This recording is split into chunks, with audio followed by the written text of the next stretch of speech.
योगी जी महाराज की इस जनसभा में मंचासीन सभी सम्मानित अपने विधायकों का, मंत्रियों का और इस क्षेत्र के सीतापुर के सम्मानित सांसद और लोकसभा के प्रत्याशी आदरणीय श्री राजेश वर्मा जी, मंचासीन सभी हमारे अतिथिगण, कार्यक्रम में उपस्थित सभी हमारे क्षेत्रवासीगण, लोकसभा से आए हुए सभी हमारे देवतुल्य कार्यकर्तागण, आप सबको संबोधित करने के लिए इस प्रदेश के यशस्वी मुख्यमंत्री आदरणीय योगी जी महाराज आपके बीच में उपस्थित हो चुके हैं।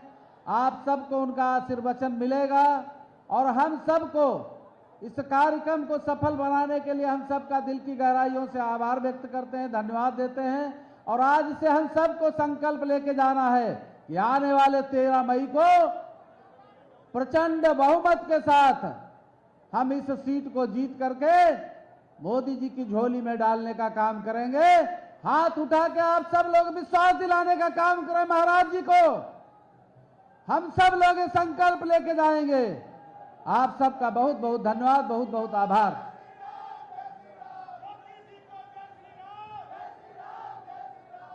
बहुत बहुत धन्यवाद आदरणीय निर्मल जी।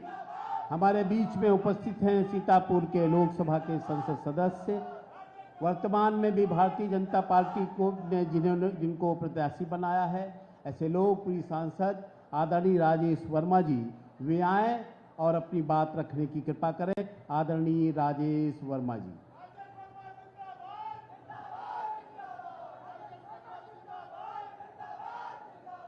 एक बार जोरदार भारत माता की जय का उद्घोष हमारे साथ लगाएंगे। सब लोग बाएं से दाएं तक, जहां तक दिखाई पड़ रहे हैं, आप लोग दोनों मुट्ठी बांधिए, बोलिए भारत माता की, भारत माता की जय श्री राम, जय जय श्री राम। एक बार आप लोग अपने स्थान पर खड़े होकर के माननीय यशस्वी मुख्यमंत्री जी का ताली बजा करके जोरदार स्वागत करें।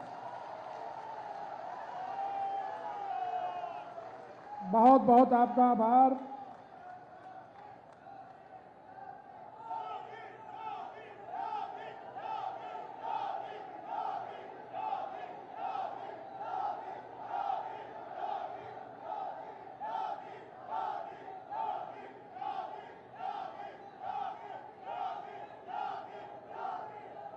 अर्जुनगढ़ में इस बड़े खूबसूरत खेल के मैदान में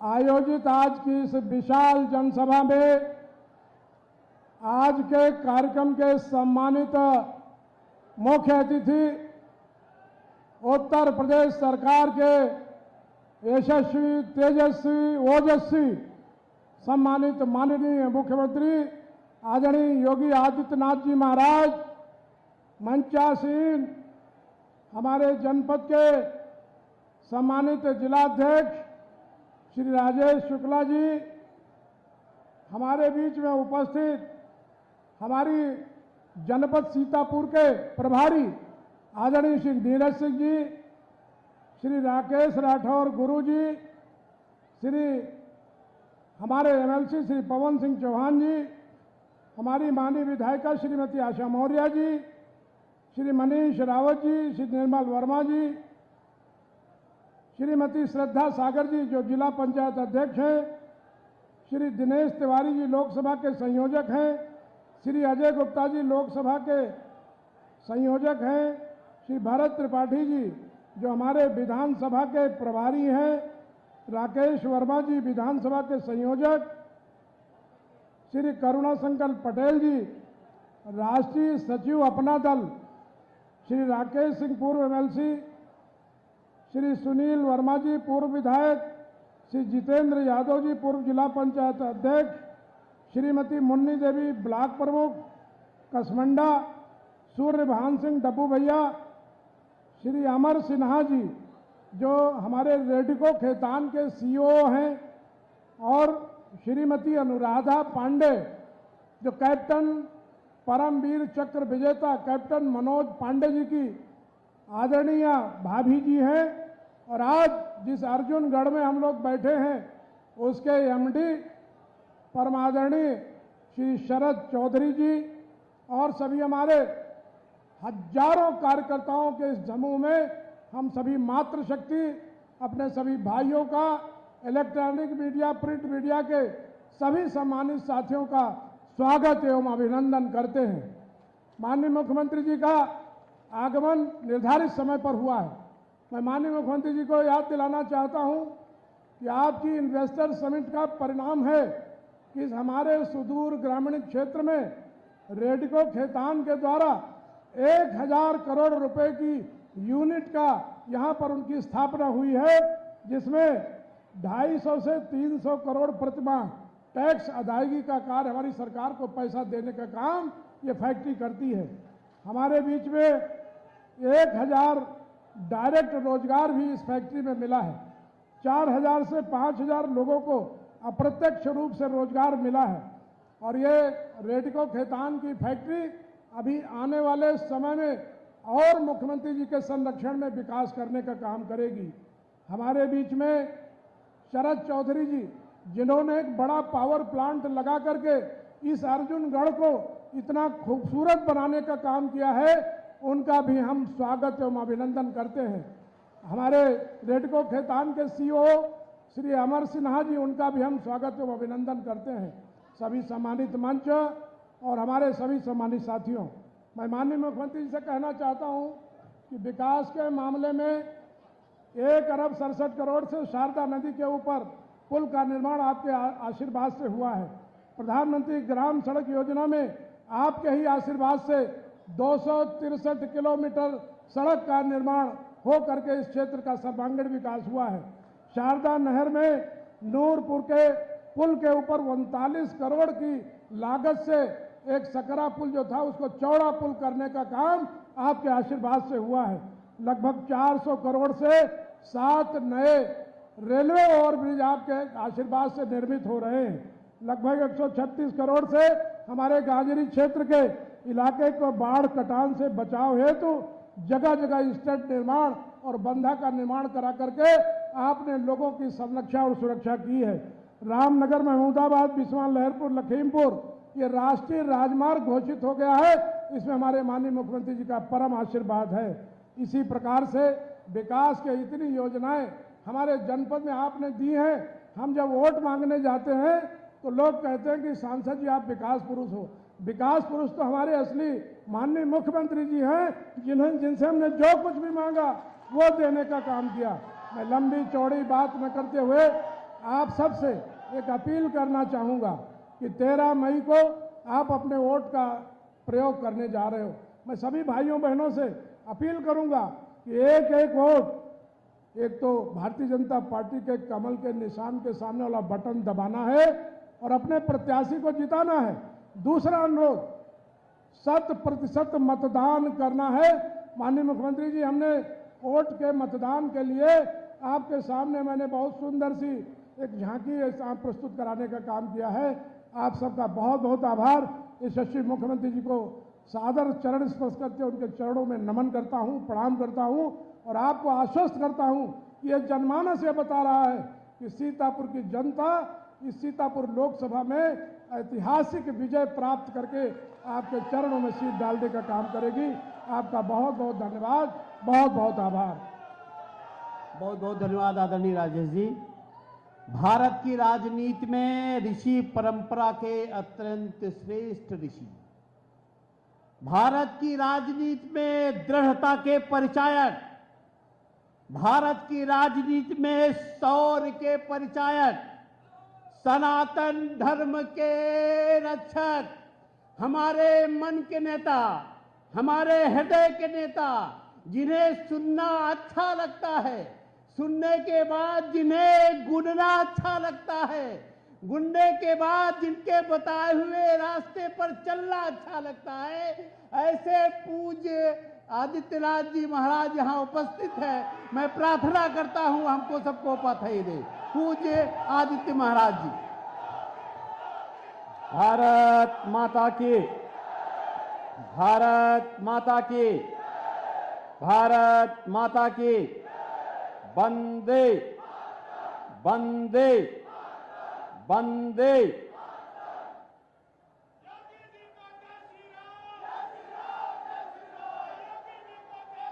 भारत की सनातन आस्था की भूमि, जिसने भारत को वैदिक ज्ञान वर्तमान और भावी पीढ़ी को लिपिबद्ध करके दिया है। भारत की 88,000 ऋषियों की साधना और तप से पवित्र हुई भूमि महर्षि दधीचि के द्वारा सनातन धर्म की रक्षा करने के लिए अस्थिदान करने की पावन धरा और सती ने अपने जेवा को जिस धरती पर समर्पित किया था, ऐसे मां ललिता की इस पावन धरा को कोटि कोटि नमन करते हुए आप सभी विश्वा के मतदाता बहनों और भाइयों का मैं हृदय से स्वागत करता हूं, अभिनंदन करता हूं। मंच पर उपस्थित भारतीय जनता पार्टी के जिलाध्यक्ष श्री राजेश शुक्ला जी, जिला के प्रभारी श्री नीरज सिंह जी, लोकप्रिय सांसद और भारतीय जनता पार्टी के प्रत्याशी श्री राजेश वर्मा जी, और मुझे प्रसन्नता है कि राकेश राठौर आज स्वयं ही समर्थन देने के लिए इस मंच पर उपस्थित हुए हैं। प्रदेश सरकार के मेरे सहयोगी राकेश राठौर जी, एमएलसी श्री पवन सिंह चौहान जी, हमारे लोकप्रिय विधायक श्री निर्मल वर्मा जी, माननीय विधायकगण श्रीमती आशा मौर्य जी, श्री मनीष रावत जी, जिला पंचायत अध्यक्ष श्रीमती श्रद्धा सागर जी, पूर्व विधायक सुनील वर्मा जी,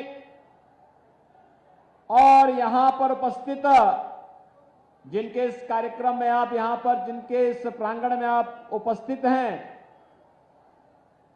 ऐसे यहां के प्रमुख समाज सेवी श्री शरद चौधरी जी, रेडको खैतान से जुड़े हुए उनके सभी अधिकारीगण, भारतीय जनता पार्टी के सभी पदाधिकारीगण, भारी संख्या में उपस्थित बहनों और भाइयों, आज राष्ट्र नायक स्वदेश और स्वधर्म के लिए अपना सर्वस्व न्यौछावर करने वाले महाराणा प्रताप की पावन जयंती है। आज इस पावन जयंती पर मैं आप सबको हृदय से बधाई देता हूं, आपका अभिनंदन करता हूं। बहनों और भाइयों, देश के अंदर लोकसभा के चुनाव चल रहे हैं। चौथे चरण में आपको भी मतदान करना है।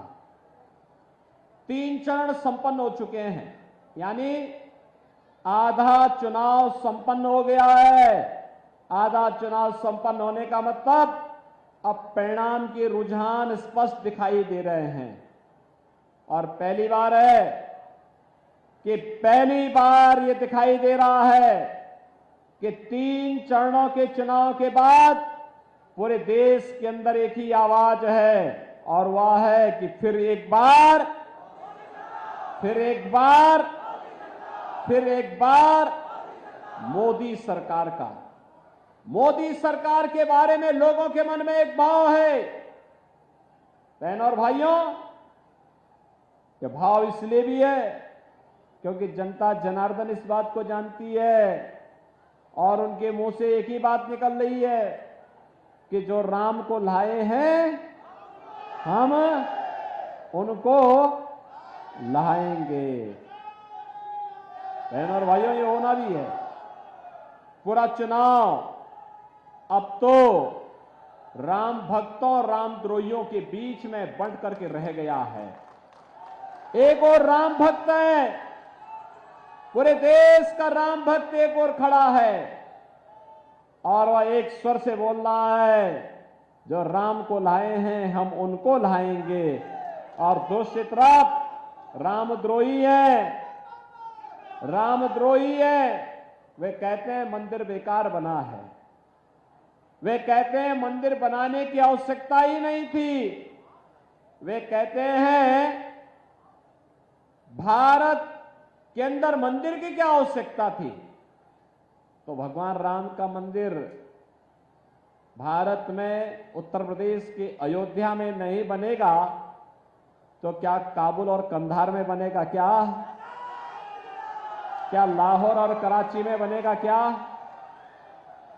अरे अयोध्या तो भगवान राम की पावन जन्मभूमि है और कोटि कोटि सनातन धर्मावलंबियों की आस्था की भूमि है, हमारा पवित्र धाम है।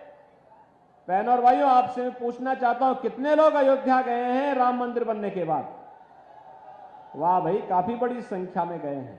लेकिन जो लोग बचे होंगे, मैं यहां के विधायक निर्मल वर्मा जी को, पवन चौहान जी को और राजेश वर्मा जी से कहूंगा, बाकी लोगों को लेकर एक बार फिर से अयोध्या का दर्शन करवा दीजिए। आज की अयोध्या को अगर आप देखेंगे ना, आपको त्रेता युग का रामायण काल याद आ जाएगा कि भगवान राम के समय में अयोध्या ऐसे सुंदर रही होगी। और काशी में चले जाएंगे तो ऐसे लगेगा जैसे सतयुग सामने आ गया, साक्षात सतयुग के दर्शन हो रहे हैं। बहनों और भाइयों, ऐसे ही हम लोग यहां पर नैमिषारण्य का विकास भी करने जा रहे हैं। नैमिषारण्य के लिए भी ऐसी बड़ी कार्य योजना लेकर के हम लोग आ चुके हैं। नैमिषारण्य के विकास का मतलब ढेर सारे विकास के कार्यक्रम के साथ जुड़ना। 4 लेन की कनेक्टिविटी मिलेगी, कार्य प्रारंभ हो चुका है। वहां पे यात्री विश्रामालय बनेंगे, गोमती नदी का रिवर फ्रंट के रूप में डेवलपमेंट होगा, मंदिरों का पुनरुद्धार और सुंदरीकरण का कार्यक्रम होगा। वहां अंदर पे हरेक व्यापारी को पुनर्वास की बेहतरीन व्यवस्था दी जाएगी। नए होटल और रेस्टोरेंट खुलेंगे। वहां पे इलेक्ट्रिक बस की सेवा के साथ लखनऊ के साथ जुड़ने जो सेवा हम प्रारंभ कर चुके हैं, लेकिन साथ साथ हेलीकॉप्टर की सुविधा के साथ भी हम जोड़ने जा रहे हैं। सीधे हेलीकॉप्टर से लोग पहुंच करके जिसको भी आना है आराम से आ जा सकता है। और धीरे धीरे करके मेट्रो भी लखनऊ से बाहर आकर के वहां तक पहुंचेगी।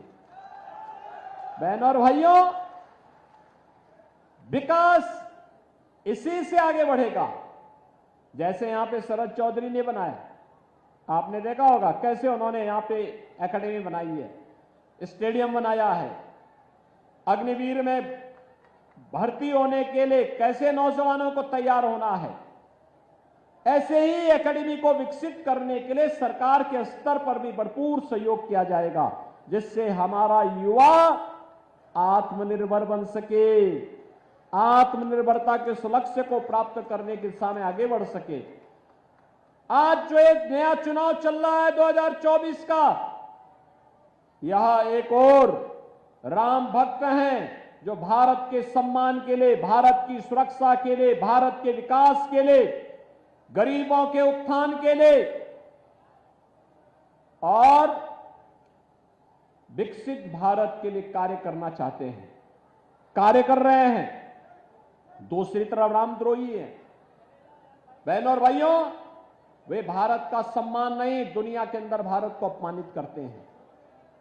दूसरी तरफ वे लोग हैं जो भारत को अपमानित करते हैं, भारत की सुरक्षा में सेंध लगाते हैं, राम भक्तों पर गोली चलाते हैं और आतंकवादियों के मुकदमों को वापस लेते हैं। दूसरी तरफ वे रामद्रोही हैं जिनको राम मंदिर बेकार लगता है, लेकिन आतंकवादियों पर जो मुकदमे थे उन मुकदमों को वापस लेने का काम ये करते हैं तो उनको ये अच्छा लगता है। इनकी सोच तो देखो पहले। बहनों और भाइयों, इसीलिए हम लोग आए आपके पास। आज जो ये नया भारत आपको देखने को मिल रहा है, ये नया भारत जिसमें सुरक्षा भी है तो सम्मान भी है, विकास के बड़े बड़े कार्य हो रहे हैं तो विकास के साथ साथ गरीब कल्याण भी है। कोई सोचता था कि 80 करोड़ लोगों को फ्री में राशन मिलेगा? कोई सोचता था 60 करोड़ लोग देश के अंदर 5 लाख रुपए की आयुष्मान भारत की सुविधा प्राप्त करेंगे? कोई सोचता था कि बहनों और भाइयों 50 करोड़ गरीबों के जनधन अकाउंट खोलेंगे? ये जनधन अकाउंट का लाभ क्या? एक छोटा सा उदाहरण मैं आपको देता हूं। आज अगर कोई गरीब बीमार होता है, आयुष्मान का कार्ड नहीं है, अगर कोई विधायक, कोई सांसद या वह पीड़ित स्वयं भी मुझे पत्र लिख देता है ना कि मैं बीमार हूं, मेरे पास उपचार का कोई माध्यम नहीं, कोई साधन नहीं, तो उसके जनधन अकाउंट में हम सीधे लखनऊ से मैं पैसा भेजता हूं और कहता हूं भाई निश्चिंत होकर उपचार कराओ, सरकार आपके साथ खड़ी है। 50 करोड़ ऐसे गरीबों के खाते मोदी जी ने खुलवाए हैं। पहले गरीब भूखों मरता था, 80 करोड़ लोग फ्री में राशन की सुविधा का लाभ प्राप्त कर रहे हैं। पहले गरीब स्वास्थ्य सुविधा के भाव में दम तोड़ता था, आज 60 करोड़ लोगों को इस सुविधा प्राप्त हो चुकी है। पहले बहनों और भाइयों, पहले किसान आत्महत्या करता था, आज 12 करोड़ किसान सम्मान निधि का लाभ प्राप्त कर रहे हैं। पहले नारी गरिमा तार तार होती थी, आज 12 करोड़ गरीबों के घर में शौचालय बन गए हैं। पहले गरीब के घर में बरसात के समय में भोजन नहीं बन पाता था क्योंकि लकड़ी नहीं थी, केरोसिन नहीं था, एलपीजी के सिलेंडर नहीं थे। आज 10 करोड़ गरीबों को फ्री में रसोई गैस के सिलेंडर देश के अंदर प्राप्त हुए हैं। 4 करोड़ गरीबों के मकान बन गए और मोदी जी ने कहा है अगले 5 वर्ष में शेष बचे हुए गरीबों को मकान दे देंगे। अगले 5 वर्ष में जो बचे हुए गरीब हैं उनको रसोई गैस का सिलेंडर फिर फ्री में देंगे। मोदी जी ने कहा है हर घर नल की योजना 100% सैचुरेशन के लक्ष्य को प्राप्त करेगी। और बहनों और भाइयों ये भी कहा है कि यह देश अब अधिक इंतजार नहीं करेगा, पूरे देश के अंदर एक समान नागरिक कानून भी लागू करेंगे। बहनों और भाइयों, आज जो एक परिवर्तन दिखाई दे रहा है यह मोदी जी के चमत्कारिक नेतृत्व के कारण है। विकास भी है तो विरासत का सम्मान भी है, सुरक्षा भी है तो देश के अंदर हर नागरिक को सम्मान भी है। बहनों और भाइयों, सुरक्षा और सम्मान और विरासत और विकास का यह अद्भुत संगम एक आत्मनिर्भर भारत की परिकल्पना को साकार कर रहा है। और इसलिए जब चुनाव हो रहे हैं, कांग्रेस और सपा बसपा के लिए चुनाव सत्ता प्राप्त करने का माध्यम होगा, क्योंकि इनको सत्ता इसलिए प्राप्त करनी है जिससे अपने परिवार के लिए अधिक से अधिक धन लूट सके। लेकिन बहनों और भाइयों, भारतीय जनता पार्टी सत्ता में इसलिए आना चाहती है जिससे आत्मनिर्भर और विकसित भारत को साकार कर सकें, सपने को साकार कर सके। आत्मनिर्भर भारत का मतलब हमारा नौजवान आत्मनिर्भर होगा, उसके हाथ को काम होगा, उसको रोजगार मिलेगा, महिलाएं आर्थिक स्वावलंबन की ओर अग्रसर होंगी, किसान खुशहाल होगा, श्रमिक आत्मनिर्भर बनेगा, हस्तशिल्पियों का सम्मान होगा और यह आत्मनिर्भरता विकसित भारत का आधार बनेगा। और विकसित भारत दुनिया को नेतृत्व जब करेगा तो दुनिया की कोई ताकत तब आपकी और टेढ़ी नजरों से देख नहीं पाएगा। कांग्रेस के समय आतंकी विस्फोट होते थे और पब्लिक से आवाज उठती थी कि आतंकियों के खिलाफ कार्रवाई करो, तो सरकार क्या कहती थी, अरे आतंकवादी तो सीमा पार के हैं। एक शब्द उनका मिलता था, सीमा पार के आतंकवादी है। और आज आतंकवाद का नेस्तनाबूद कर दिया गया। अब तो जोर से पटाखा भी फटेगा ना तो पाकिस्तान पहले सफाई देता, कहता साहब मेरा हाथ नहीं है, क्योंकि इसे मालूम है नया भारत है, छेड़ता नहीं है। अगर कोई छेड़ता है तो उसको छोड़ता भी नहीं है। बहनों और भाइयों, ये समाजवादी पार्टी क्या ये राजनीति करेगी? और इसको तो जनता जनार्दन के बीच जाने का कोई अधिकार ही नहीं है, क्योंकि इन्होंने नैतिकता खो दी है। जब सत्ता में थे खूब लूट खसोट किए, परिवार के सिवाय किसी को इन्होंने बख्शा नहीं। और पैरवी किसके करते थे? दो प्रकार के लोगों की पैरवी करते थे, या तो अपने परिवार की या आतंकवादियों की और माफिया और अपराधियों की।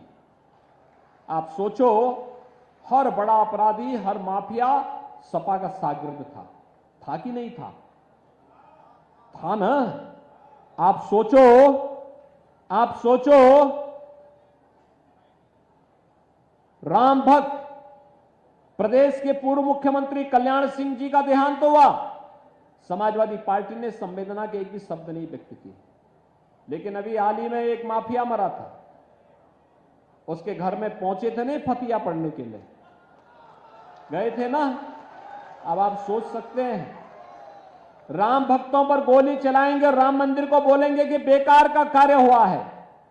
और दूसरी तरफ आपने देखा होगा, जिन आतंकवादियों ने राम जन्मभूमि पर आतंकी हमला किया था, काशी में संकट मोचन मंदिर पर हमला किया था, जिन आतंकवादियों ने लखनऊ, वाराणसी और अयोध्या की कचहरियों पर हमला किया था, और जिन आतंकवादियों ने सीआरपीएफ कैंप रामपुर पर हमला किया था, अखिलेश यादव ने सबसे पहले मुख्यमंत्री बनने के बाद किसी एक फाइल पे साइन किया था, इन आतंकवादियों के मुकदमों को वापस लेने का काम किया था। वो तो हाई कोर्ट को हम धन्यवाद देना चाहेंगे कि न्यायपालिका ने बचा लिया, अन्यथा वे आतंकवादी बाहर निकलते तो फिर विस्फोट करते, फिर हमले करते, आपकी आस्था के साथ खिलवाड़ करते। आज बहनों और भाइयों, कोई आस्था के साथ खिलवाड़ नहीं कर सकता। आज आपकी सुरक्षा में कोई सेंध नहीं लगा सकता।